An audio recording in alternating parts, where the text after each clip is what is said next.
Si quienes deciden entrar en guerra fueran los primeros en presentarse en las trincheras en lugar de enviar a los hijos de otros, creo que se darían muchas menos guerras, comenta Yete. Acompáñanos en la aventura de los errores pasados para que comprobemos juntos que la humanidad es historia.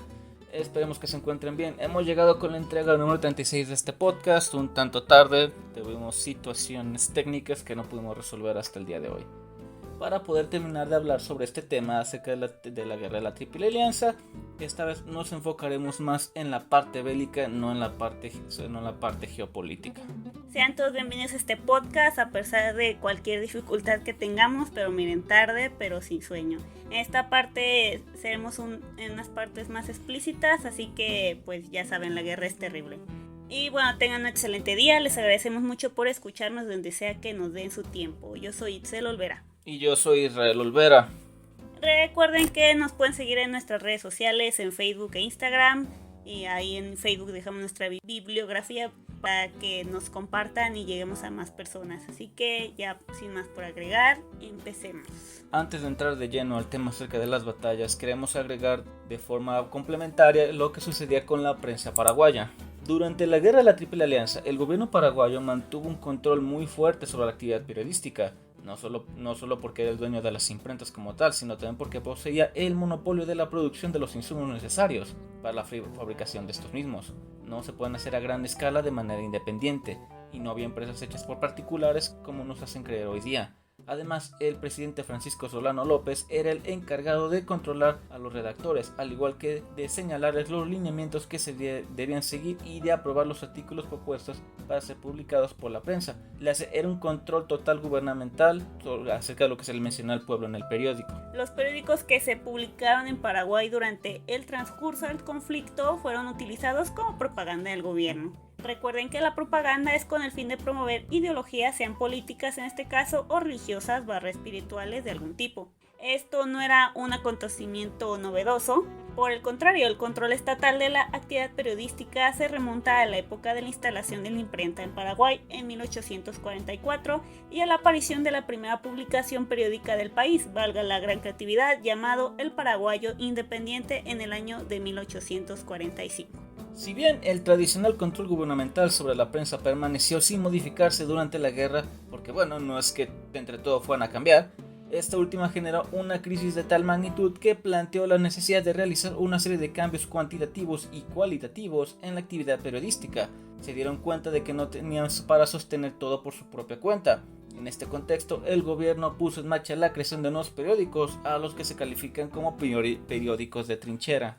Y más porque literalmente todos nada más duraron un año. Durante el transcurso de la guerra, concretamente entre abril de 1867 y febrero de 1869, se publicaron 4 periódicos: El Centinela, El Cabichuy, Cacique Lambaré, después conocido solo como Lambaré, y Estrella, que este último solo estuvo en 1869. Durante el conflicto llegaron a publicarse un total de 5 periódicos, incluyendo el Semanario de Avisos y Conocimientos Útiles, que ese ya venía editándose antes del comienzo del enfrentamiento entre estos países, desde 1853.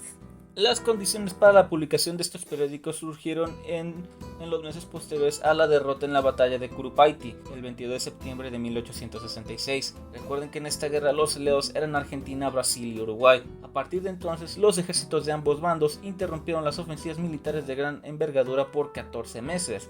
Cuando las acciones bélicas se reiniciaron en 1868, los aliados obtuvieron una serie de victorias consecutivas sobre Paraguay y estos periódicos empezaron a desaparecer. Ahora sí, entrando a los conflictos bélicos, iremos primero por la batalla de Tuyutí, que dicen que entre 15.000 y 20.000 personas perecieron en cuestión de horas el 24 de mayo de 1866. Todos ellos lucharon en esta batalla. La contienda cambió el rumbo de la guerra, dejando a Paraguay afectado y con escasos efectivos, le hace soldados entrenados. Es conocido como el más sangriento de la historia de Sudamérica, o eso decían nuestras fuentes. Depende en qué rasgos le quiera llamar así, porque una de las batallas que mencionaremos tal vez no tuvo tantas muertes, pero sí fue mucho más cruel. Este conflicto se desencadenó en 1863, cuando el Partido Blanco de Uruguay fue dispuesto del gobierno por su rival, el Partido Colorado. En otras palabras, lo desbancó o quitó del poder. Y esto amparado por Brasil. Solano López quiso ayudar al Ejecutivo legítimo, favorable a sus intenciones. En este caso era el Partido Blanco. Para ello pidió permiso a Argentina para cruzar la región de Corrientes y llegar a Uruguay. El gobierno argentino se negó, beneficiando a Brasil. Así es como las tropas uruguayas cruzaron tierras argentinas de igual forma, declarando así la guerra entre las tres naciones. Como mencionamos en la primera parte, Paraguay era uno de los países más adelantados de la época, poseía, o al menos aquí en la América que habla español, sobre todo hablando de que tenía grandes infraestructuras terrestres y de comunicación, además de grandes fábricas metalúrgicas. Se pensó desde el principio que se podía ganar la guerra en contra de estas otras tres naciones, pero las fallidas estrategias de Solano López desembocaron en el desastre de Tuyuti. Y bueno, también la ayuda brindada que tuvieron de forma extranjera a los aliados, pues también les benefició. Otro combate, ahora yéndonos al agua, fue el combate en la Punta de Cuevas. Este se produjo entre parte de la flota brasileña y un buque argentino. Los siguientes datos son de nuestras fuentes. Fue en contra de la artillería paraguaya apostada en las barrancas de Paraná. Los buques se dirigían aguas abajo rumbo al puerto de Goya. Una batería paraguaya ubicada en las barrancas de aquel paso bombardeó los buques que traspasaron al ataque.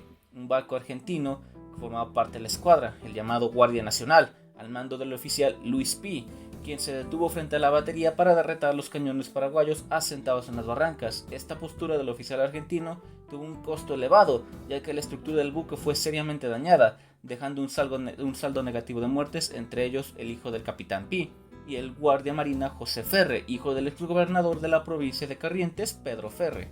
Así es como la primera invasión fue el 15 de mayo de 1865, llegando al departamento de Bellavista, el mismo que se encontraba desprotegido.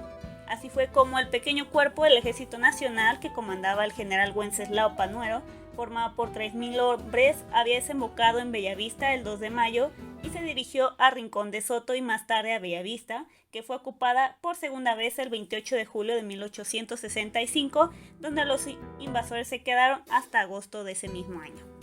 Luego la jefatura del ejército militar paraguayo en operaciones sobre el río de Paraná quedó al mando de Francisco Isidoro Resquín, sustituto de Wenceslao Robles, quien continuó la ocupación de los territorios en el sur. El avance alcanzó las inmediaciones de Bellavista, donde permanecieron un mes ejecutando marchas y contramarchas. Las tropas de Resquín no hallaron resistencia militar, ya que el general Paunero se marchó en el mes de julio de 1865 hacia el este, mientras que el general Nicanor Cáceres solo operaba con algunas guerrillas.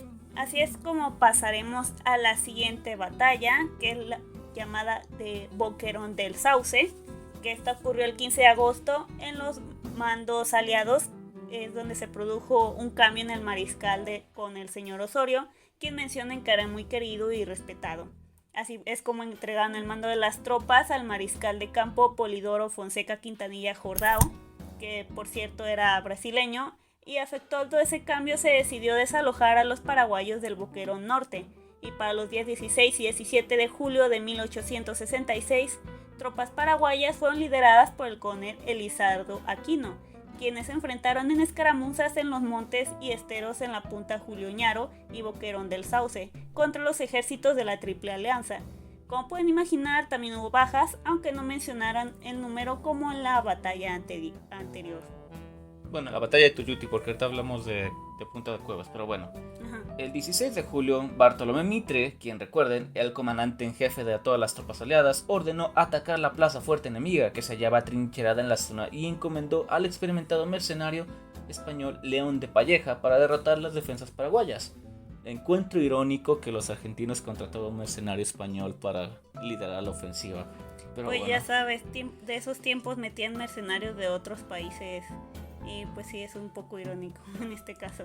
La orden de Mitre era de tomar a toda costa las baterías de Paraguay. Las tropas de la alianza estaban compuestas casi en su totalidad en esta acción por los uruguayos leales a Venancio Flores, que era el presidente de Uruguay en aquel momento, y las tropas mercenarias españolas de Palleja. Unos batallones brasileños y argentinos se acoplaron a la operación por orden de Mitre y avanzaron hasta el frente. El plan de Palleja era atrevido pero viable. Las tropas brasileñas y argentinas avanzarían de frente para retener al enemigo en su trinchera, mientras que los uruguayos rodearían la posición por el flanco más débil, lanzando una carga sorpresa a la bayoneta. Los defensores guaraníes eran ligeramente superiores en número, pero el ataque sonaba prometedor para los aliados. Sin embargo, Elizardo Aquino, quien era conocido como el León de la Vanguardia por su osadía y por encontrarse siempre muy al frente de sus tropas, ya saben, estos hombres siempre hay en la guerra, bueno, pues él se percató del plan de los aliados e hizo apuntar todos los cañones sin cambiarlos de posición hacia el que percibían como el flanco más débil paraguayo en dirección oeste, cruzando de lado a lado en complicados tiros del frente de batalla. La trinchera sur fue ocupada por un batallón brasileño al mando del brigadier Sousa, pero los contraataques paraguayos paralizaron la persecución hecha por los brasileños antes de llegar al final del boquerón, que estamos hablando del lugar, no de un hoyo. La trinchera inconclusa quedó en poder de Sousa y los ensayos para avanzar más allá fueron contenidos por los paraguayos, que opusieron una resistencia valiente y diezmaron a las tropas aliadas. Hasta ese momento pues todo parecía aún a favor de Paraguay, ¿no? A pesar de que fuera invadido por 3 distintas batallas, naciones, pero todo cambió en la batalla de Curuzú, en la que hablaremos ahorita. Después de la batalla del Sauce, el ejército aliado quedó inactivo y desmoralizado, pues porque iban perdiendo por la campaña larga y llena de sorpresas, en que las victorias resultaban en desastres y el enemigo, ya aniquilado después, reaparecía mañana con mayor ímpetu. Hacía 4 meses que habían invadido territorio paraguayo y aún continuaban entre los brazos del bellaco, como les decían ellos, sin poder dar un paso adelante, según Mitre, por falta de medios de movilidad. Critican a Solano, pero en este punto los que iban mal eran los aliados, y repito, al menos hasta aquí. Luego también Solano tomó algunas decisiones militares garrafales. Y morales también. Y morales también. Ante esta situación, el jefe de la escuadra brasileña, el almirante Tamandaré, pues sí, Tamandaré. Es que pensé que era Tarna, pero no, ya vi que es Tamandaré, propuso a su pariente Porto Alegre a proseguir las operaciones con tropas brasileñas exclusivamente. El querido nepotismo que nombramos casi tanto como Alejandro Manuel en este podcast. Y esto siguiendo la ribera del Paraná, apoyado por la escuadra en la Junta de Guerra reunida en Tuyuti el 18 de agosto del 66. Mitre tuvo que aceptar la decisión de los brasileños y esto se resolvió en Porto Alegre con una fuerte columna apoyada por Tamandaré y por la artillería para tomar Curuzú y Curupaiti. Como siempre, el soberbio Tamandaré prometía, como en otras ocasiones, sin cumplirlo. Aparentemente ya lo había dicho en alguna ocasión. Sí. En 2 horas eu descanaré todo eso. Por una traducción más o menos es algo así como en unas horas habré destruido todo eso, o más algo así. Total, que igual que Mitre, ¿no? Era su forma, según ellos, de levantar la, ¿cómo se dice? La moral. Pero pues nada más quedaban como derps en este caso, que no cumplían ni se daban mucho, ¿cómo se puede decir? Mucho beneficio a sí mismos, ¿no? Y bueno, que al final pues no estuvieron mal, igual ganaron, aunque después de varios años. Define ganar.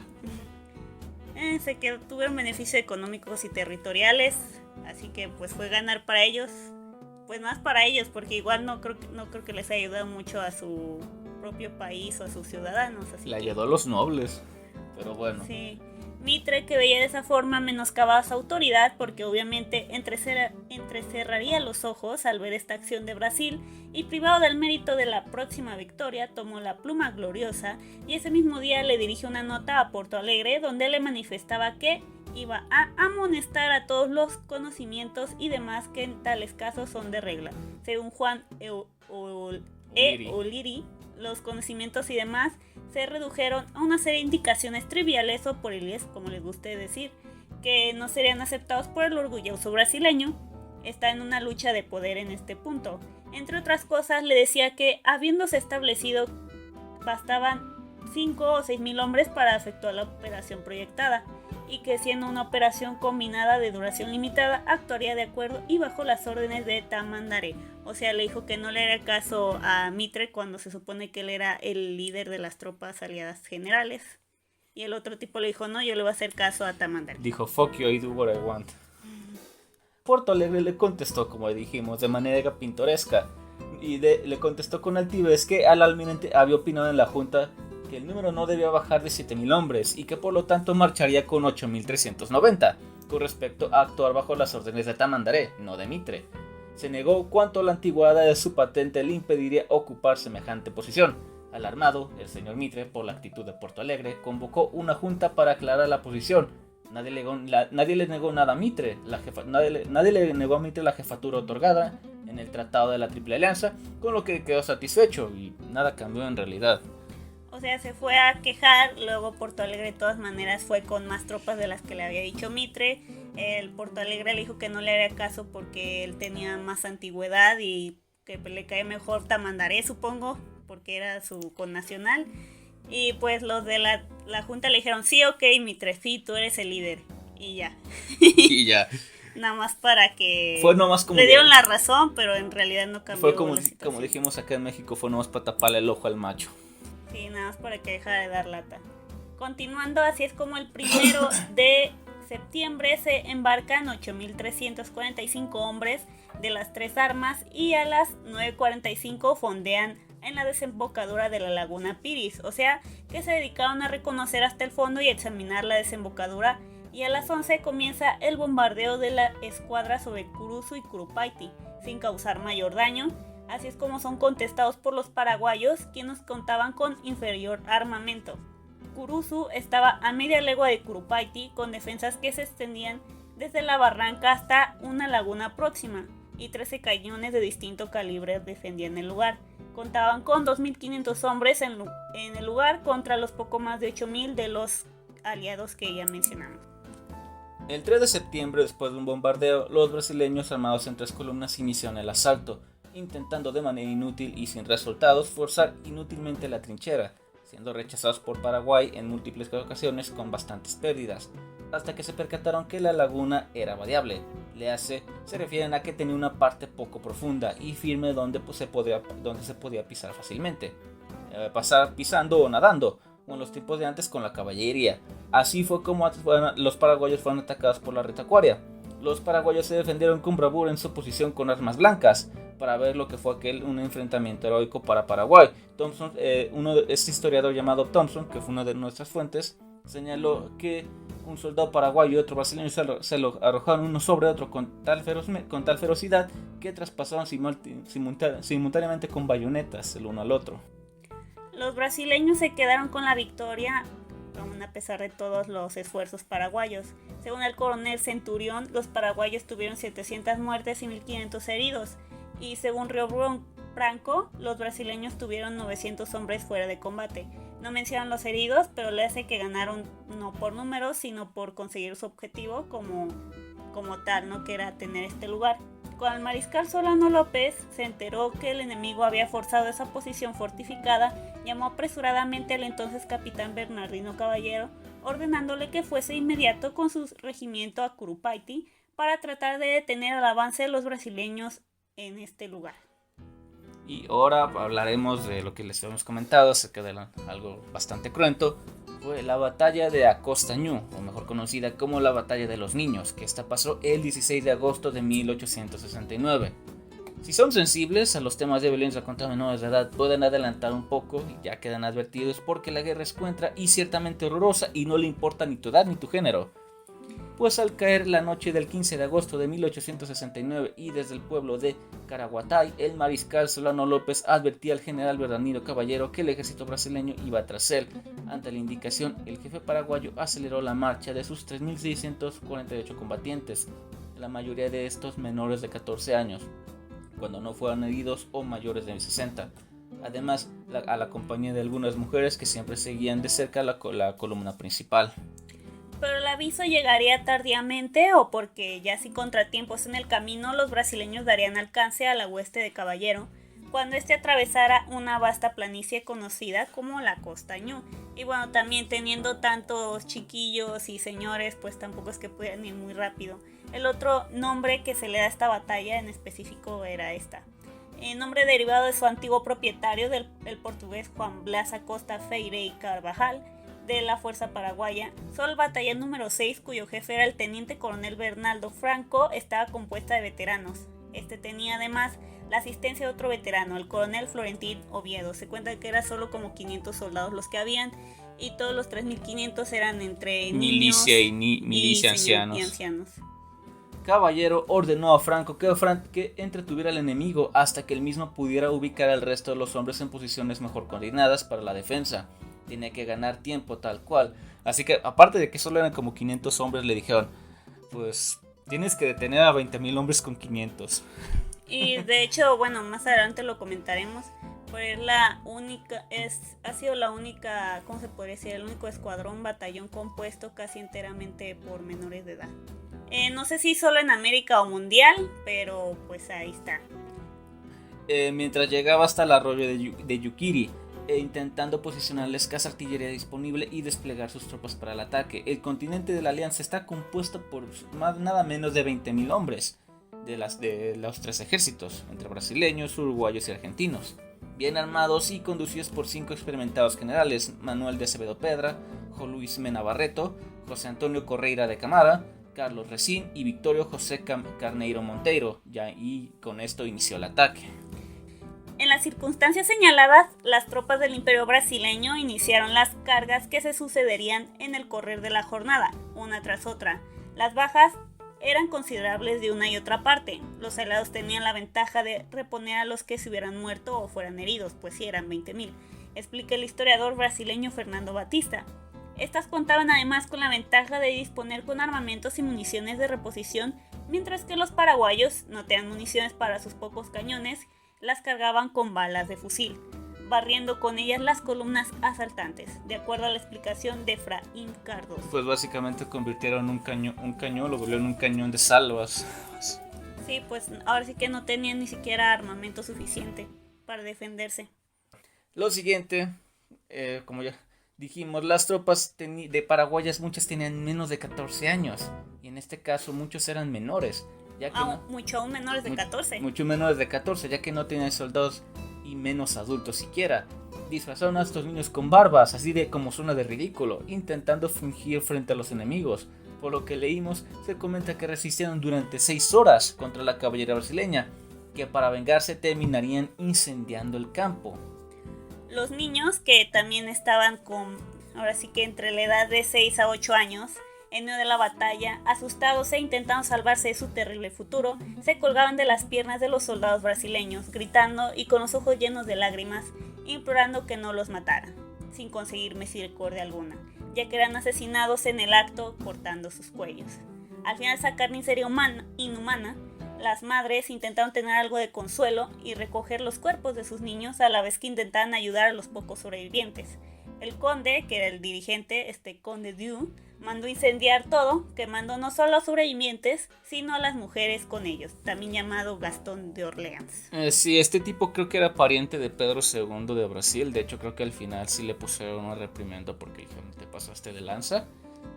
Por si esto no fuera lo suficiente, también leímos que el hospital de Piribebuy, como se pronuncia, que estaba lleno de heridos. Junto con el personal de salud, le cerraron las puertas, ventanas, archivos históricos, también fueron usados como leña para fogatas y degollaron a casi 1,000,000 de prisioneros.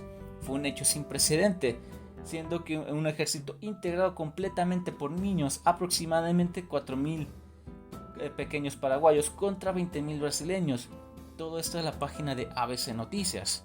O sea, eran 4,500 y 4,000 de ellos eran niños.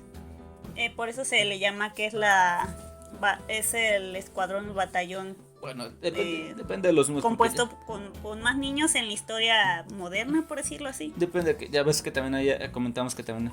Pues en otras fuentes decían que eran 3,500 y 3,000 eran niños y 500 eran soldados. Entonces son más bien entre 3,500 y 4,500, más o menos. Digamos que era 3,800 en la media. Vamos a quedarnos en el medio. Pero bueno, esto es solo para quitarle un poco del peso de lo feo que fue, ¿no? Que no lo hace mejor. Citando textualmente, las llamaradas iban carbonizando los muertos junto con los heridos que no podían moverse. Mezclados con el crepitar del fuego, se oían sus gritos lacerantes de sufrimiento y de terror. Versión que también se la debemos al historiador Batista. Menciona que las llamas a esa hora devoraban una parte del campo donde murieron carbonizados muchos heridos, y la porción que no estaba incendiada ofrecía a la vista el triste y doloroso espectáculo de muertos y heridos esparcidos por doquier. Aquellos inertes, otros palpitantes, lanzando gritos desgarradores de dolor y de desesperación en las ansia de la muerte. También se consigna el hecho en la página 322 del tomo número 12 del libro Hace 100 años de Efraín Cardoso. Terminada la batalla, el campo fue incendiado y de este modo perecieron centenares de los pequeños heridos que yarían en los pajonales. Hoy en día, en conmemoración a lo sucedido, se festeja el Día del Niño en Paraguay el 16 de agosto en conmemoración a esta batalla. Válgame la redundancia, pues ellos no es que lo tomen un día tal cual para festejar en Paraguay. Para ellos el 16 de agosto pues es para recordar esta situación tan cruenta. Entonces no es que les den como acá en México o en otros países regalos a los niños y se celebre la infancia y no sé qué. Lo dejan salir de la escuela temprano nomás. No sé, la verdad. Allá pues hace como acá, ¿no? Que hacen marchas y conmemoraciones con niños pues, pero no es que sea para celebrar. Así fue como prisioneros de los brasileños quedaron también el coronel Oviedo, con 36 oficiales y 1800 de su tropa.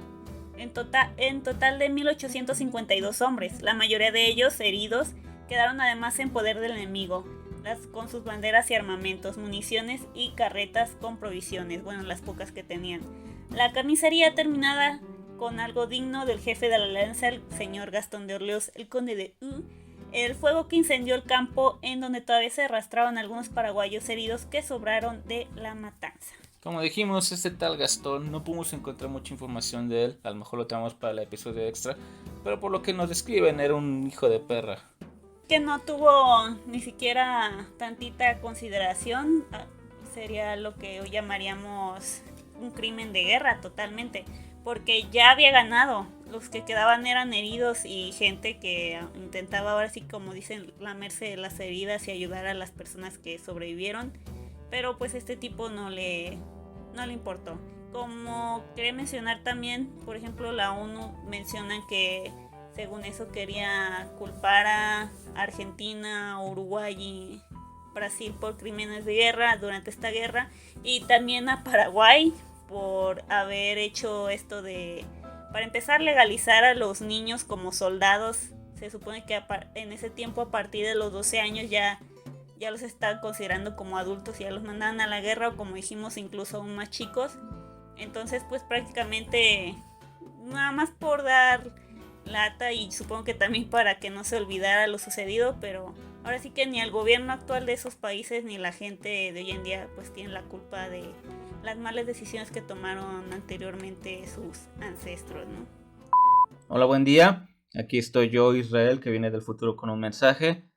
Aquí vamos a hacer un corte el día de hoy, ya que este episodio es algo largo y queremos tener un formato un poco más pequeño para YouTube de entre 25 minutos a media hora para que sea más digerible, ya que sabes que no todo el mundo tiene para escuchar un podcast por una hora y pues a veces a nosotros se nos va la mano con los temas, ¿no?